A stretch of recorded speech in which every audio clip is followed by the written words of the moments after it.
Tonight we are at step 4, in which we made a searching and fearless moral inventory of ourselves. We started out and we did the first part of the inventory last week, and maybe this week we can go through the other 2 sections of the inventory. And to get down, each week we do a slight review, and tonight we will do a review. We start out with what is the problem, and that is the first step to recovery. This is the first information that we gather in solving a problem. What is the problem? We're talking about solving the problem of alcoholism. And as we go through the first step, we find that the problem is that we're powerless. Powerless. And it explains in the doctor's opinion in the front of our big book that we're powerless over alcohol in our lives that become unmanageable. And the doctor's opinion explains for the first time the real nature, exact nature of the problem. Now it says we have a twofold problem. We have a physical problem. It is a disease, number 1. And this is disease that affects the body and the mind. You know, most illnesses affect the body or the mind. And alcoholism, he said, is any discussion of this which leaves out the physical factor is incomplete, because I'm sure in this case the body is sickened as well as the mind. And he talks about this physical part of our illness as a physical allergy. We are abnormal drinkers. We are abnormal when it comes to the drug alcohol. And I knew it was something wrong with me, but I didn't know I was an abnormal drinker. And I drank alcohol for 16 years, and I didn't know that I was drinking abnormally, because the way I drank was normal for me. You know, I drank one way. I took a drink and wanted another drink. Every time I took a drink, I experienced this craving, and it was normal for me to experience this. So I didn't know that I was abnormal. And I drank with a lot of other abnormal drinkers that drank like me. But I found out when I come to Alcoholics Anonymous that I was an abnormal drinker. When I took a drink of alcohol, something occurred in me that did not occur in the average temperate drinker. When I took a drink of alcohol, I experienced a physical craving for another drink. And this craving would make me reach for another drink. And the more I drank, the more I would crave. And I would continue to build and continue to drink, and alcohol would almost every time I drank, I had some minor or some kind of problem in my life. My life became unmanageable. So I found out when I come to Alcoholics Anonymous I was abnormal. And Dr. Silkworth went on further with this. He said there's no known treatment for this, except the only thing we can just suggest is total abstinence. If you don't take the first drink, you won't have that problem. Now that was too simple for me. You know what I mean? I wanted something more complicated. If you don't take the first drink, you will never experience the craving of alcohol. But that was just part of my problem. My main problem was in the mind. My main problem was this mental obsession. The idea that overcame all other ideas. When I didn't drink, I had an obsession. I had a lot of things that go on in my life. The doctor said that I was restless and irritable and discontent. And I could add some long list of a lot of things. I was lonely. And I was full of self-pity, remorse and guilt of things that I'd done in the past. And these things would eat at me constantly. And then finally, at a certain point, I would remember the sense of ease and comfort. I remember how great I could take a few drinks and these things would go away. I would remember that. And then I would say, oh no, but I can't drink because I got in trouble the last time. But your mind said, oh, but it make you feel so good. And the sense of ease and comfort would overcome all the ideas that I couldn't drink. The idea that I could drink would overcome the idea that I couldn't.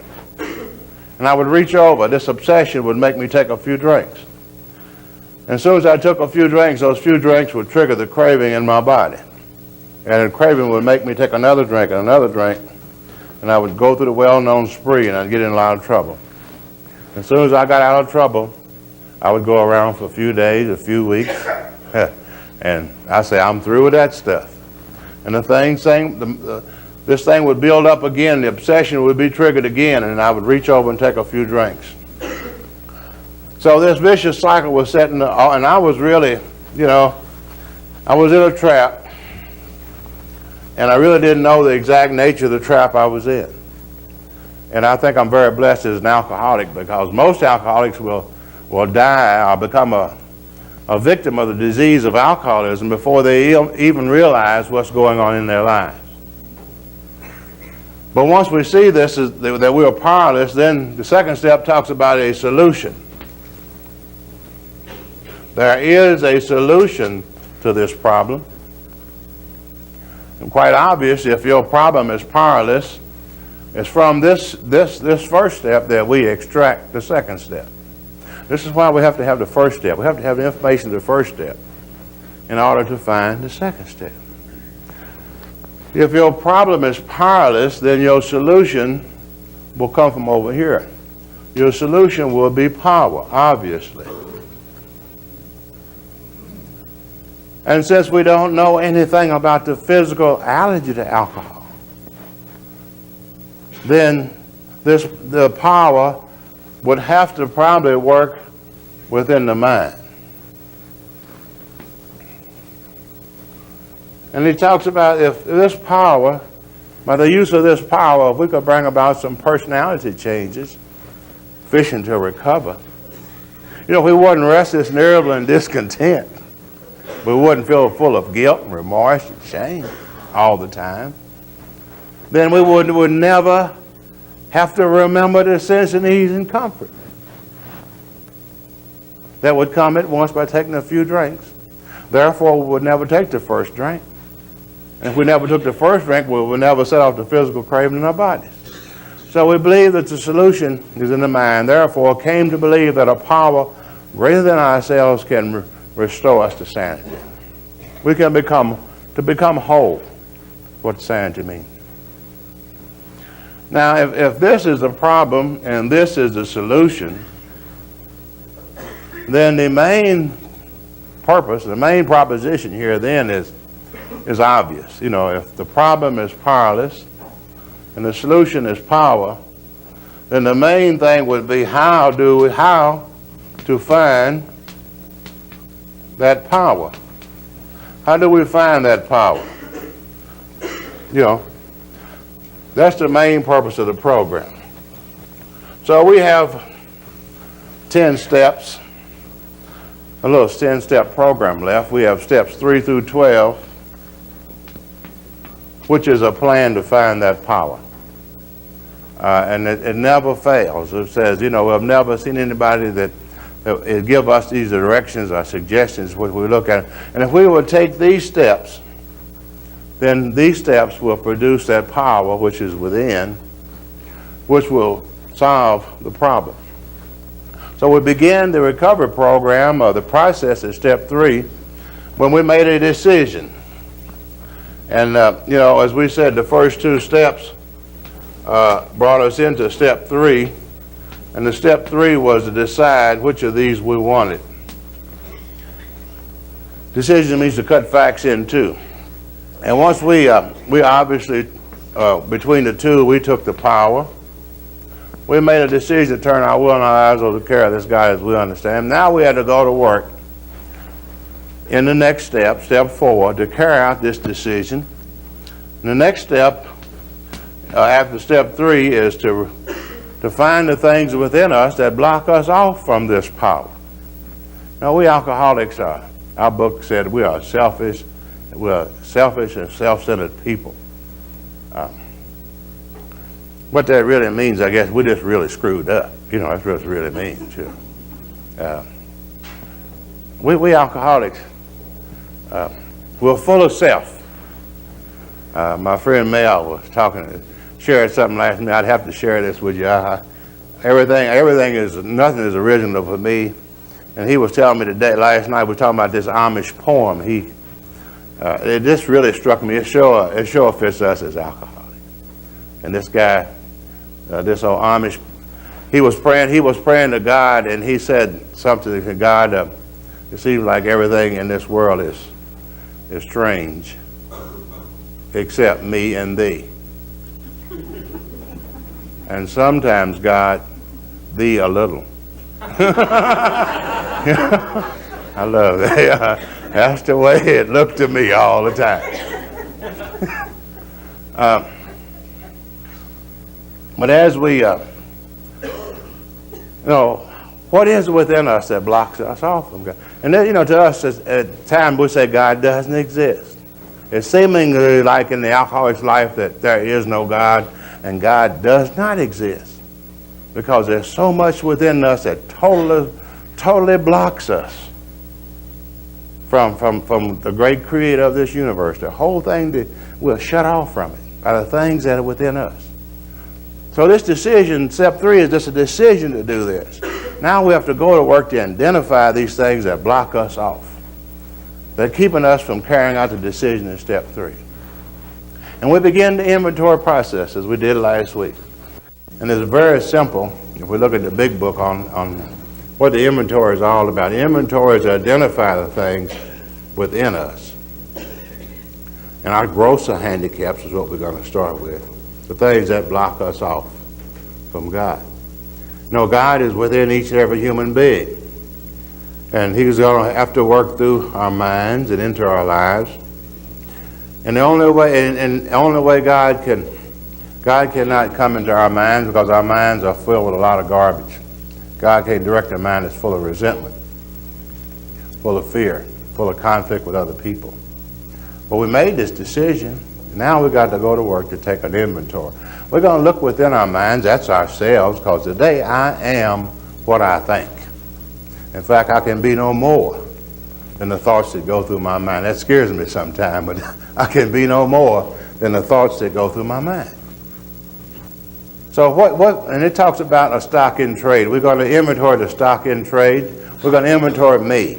We're going to inventory our lives. We're going to inventory the thoughts that we try to come through our minds each day. And we're going to fool ourselves about values. And we're going to see which of these things we're going to give away. We're going to get out of the way. We're going to identify the unsaleable items. And we're going to make room. As we remove these things, we're going to make room to carry out this decision. Because when we remove some of these things, then God can come in and occupy that part of our minds and direct our lives. So the first thing we did, we talked about resentments. And this was our number 1 offender. And it said we were to to list all of our resentments. And that was easy enough to do. We alcoholics, we play these things over and over in our minds. We talked about them last week. And the first thing we do, we list a name of people, principles, and institutions that we resent. Just put them all down. And we look at them like, this is a very simple process. 1, 2, 3, 4. List every person, every institution, every principle we resent. And we go completely down that list. If we have a list, if we want to write it out, if you got 20, 100, or 50, just put them all down. You know what I mean? If you got, just put down their name. Until you completely empty your mind of everybody you resent. And that's simple enough to do. You don't have to be, don't have to be a genius to do this. Anybody can do this inventory process. Then after we get that list filled out, then we come to the second list. And maybe this is the best way to look at it. After we complete this list, then we put in the second column, cause. Why do I resent number 1? And then you go, so you'll go down, put in number 1, and then you go, why do I resent number 2? Why do I resent number 3? Why do I resent number 4? You go down this list from top to bottom, then you go down this list from top to bottom, never going across. Now, it's from the first list, and this is why it was important that we put down all of our resentments. Because once we got all the names down, it's from the names from this column that we extract the second column. See? The second column comes from the first column. The cause comes from the name. And then once we get this column down. Then we put in the third column, kind of running out of space here. Which part of self did the cause strike? Did that person threaten my self-esteem? That's the social instinct. Or did he threaten my security instinct? Or did he threaten my sex life? One of those had to be threatened by what he did in order for me to have a resentment. So it's from the cause, from this column, from the first column, we get the second column. And when we trace the second column, we get the third column. The third column comes from the second column. So one column is giving you the next column. Now this is what we were going to really get down to, because remember we made a decision to turn our will and our lives over to care of God as we understood Him. And it says self was the root of our problems. So it's through this process we have found what's within ourselves. You know what I mean? We've gotten down to really to the exact nature of the problem. And then once we get this column, then we go to the fourth column. Which character defect within me actually that caused this? And we will find out, you know, if we will, with honesty, that each resentment, we played a role in it. You know, I had played resentments over and over many times in my life. And I resented people. And I always talked about what they did. And they did do something. But I had replayed that over and over and over so much that I'd never been able to see the truth of it. Because I had rationalized in my mind what they had did over and over to me, and never one time in my life had I ever looked at what I had to do with this. And very honestly, it was astonishing that in each resentment, nowhere did anybody ever come up and do something to me. I had always set the ball rolling, but I had never looked at them. So we go down and we find out, you know, in this case, you know, was it my selfishness? Was it my dishonesty? Something part of my character actually set this ball rolling. And we played a role in each of these resentments. So in this fourth column, we mark what role did I play in this. And we can look at the third column and we can develop the fourth column. So if we have completed this, then we have really listed, not only listed, this is listing our resentments, but these three columns here is analyzing it. We have listed and analyzed each resentment. For the first time, we get the true picture. Now, if I don't get rid of these character defects over here, obviously, you know, these are the things, if I don't get rid of these things are going to always occur. But if I can get rid of these, regardless of what people do, I will not have a resentment. And this is why we talk about being free. Because as long as I'm living with these resentments and having these and living like this, then these people are controlling my life. So if we have done that, we have analyzed, and at this point all the fears that we had, the resentments that we had should be gone. So, you know, we have made a decision to make God the director of our lives. So this area of our minds, He cannot come in and occupy. You know, there's no void. And as we remove these things, then God can direct our minds. God can direct the mind when it's full of resentment. It blocks us off from the sunlight of the Spirit. We're blocked off from God the moment that we have a resentment. But after he finishes the resentments on page 67 of our book, he said, notice the word fear, which is bracketed along the difficulties with Mr. Brown, Mrs. Jones, the employer, and my wife. This short word somehow touches every aspect of our lives, and it does. Fear is a part of our lives. You know, we couldn't live one day without fear. Fear plays a major part in our relationships. It plays a major part in our just being here tonight. You know, there's no way that one of us could survive throughout the day without fear. It takes caution to drive your car, which is a form of fear. It takes fear to cross the street. You know, we have used fear all day long. In fact, none of us could have we couldn't even have a good relationship. Right tonight, if we took fear out of this audience, it would be chaos. For one thing, everybody in here would tell the other one what he thought about it. And that wouldn't be good, would it? That really wouldn't be good, would it? So fear is a part of our lives.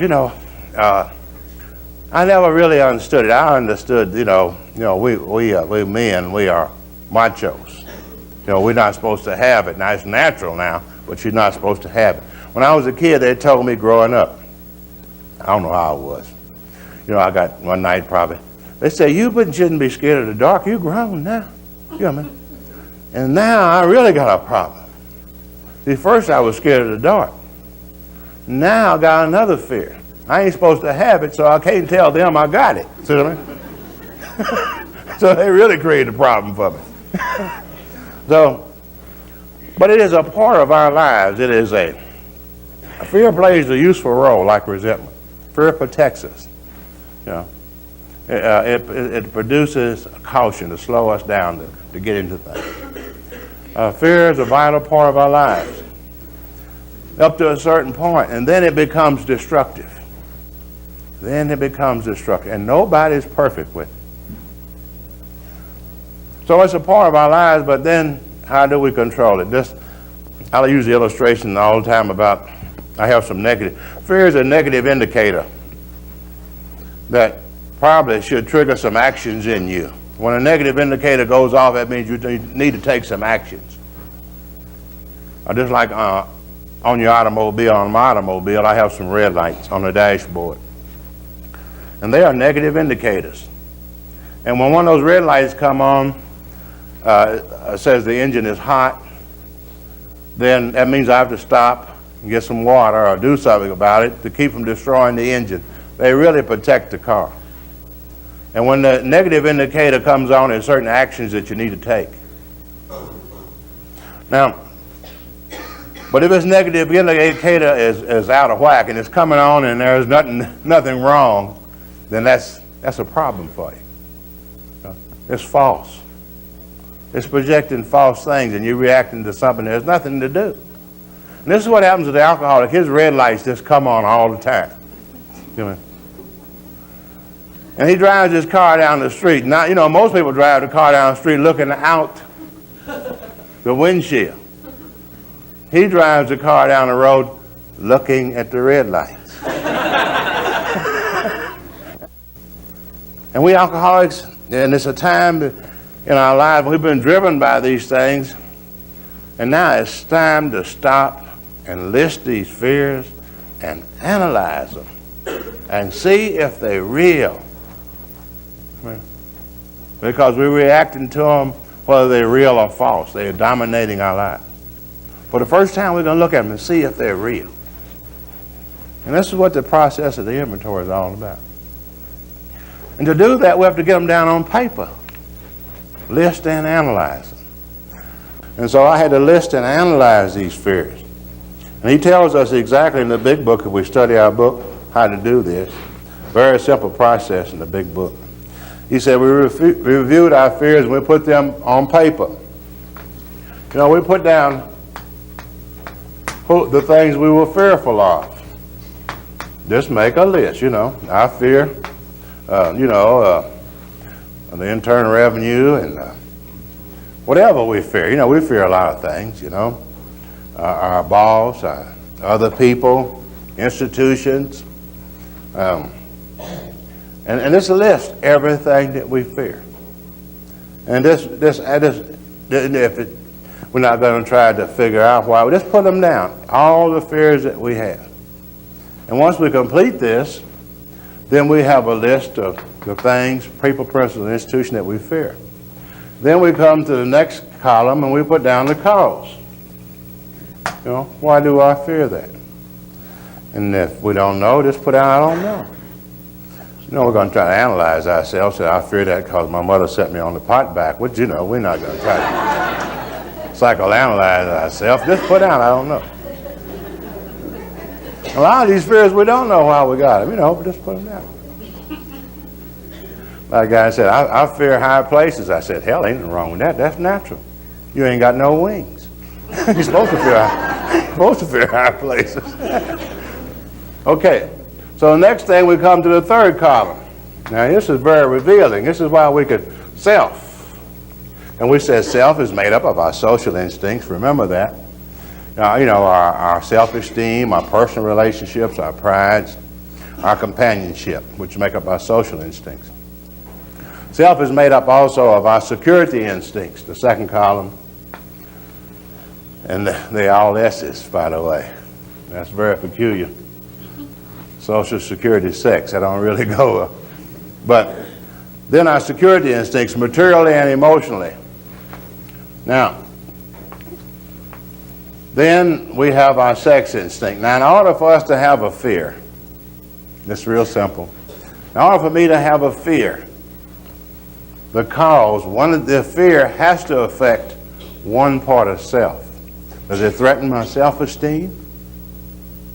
Or does it threaten my security, my material security? I have a lot of fear. Or my emotional security?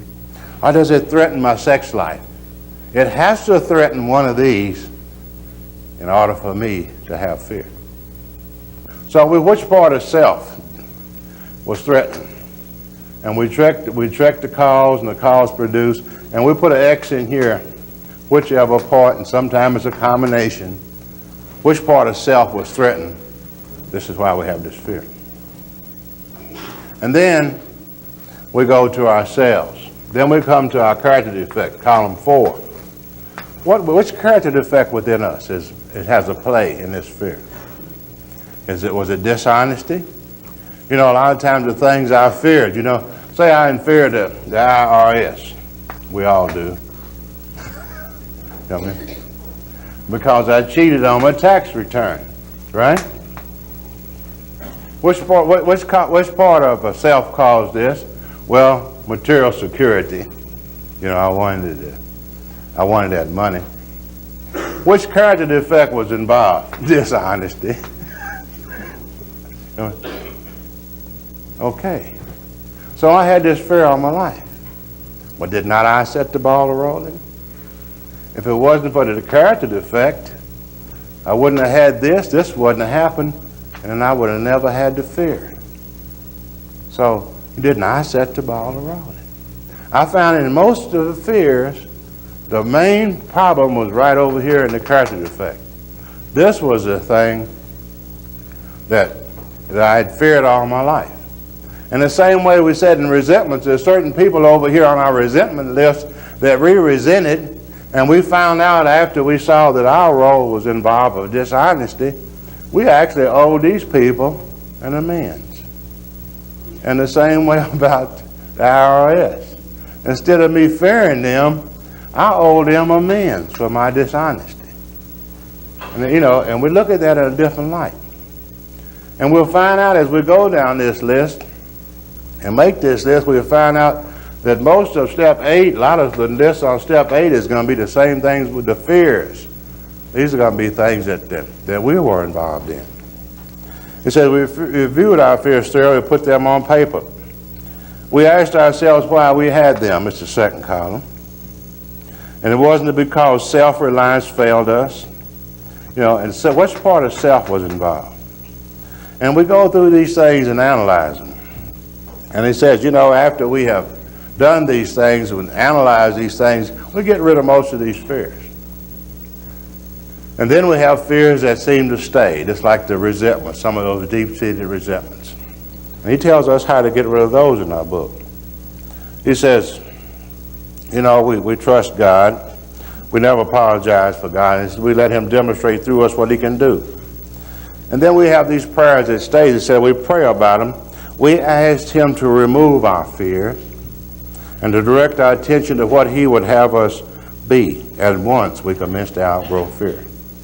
We hear about the other prayers, the prayers in step 3 and the prayers in step 7. But there's another prayer in step 4. There's a prayer on resentment. There's a prayer on fear. He said if we have fears, we ask God to remove them. And it says at once we will outgrow fear. So we have completed step The first part, the resentment part, and now the fears, we have listed and analyzed our fears. We have analyzed most of them out, and the ones that stay, we prayed and removed them. So at this point of the inventory, we have gotten rid of our resentments, we have gotten rid of our fears, and we're carrying out that decision called we're making room for God to come into our life.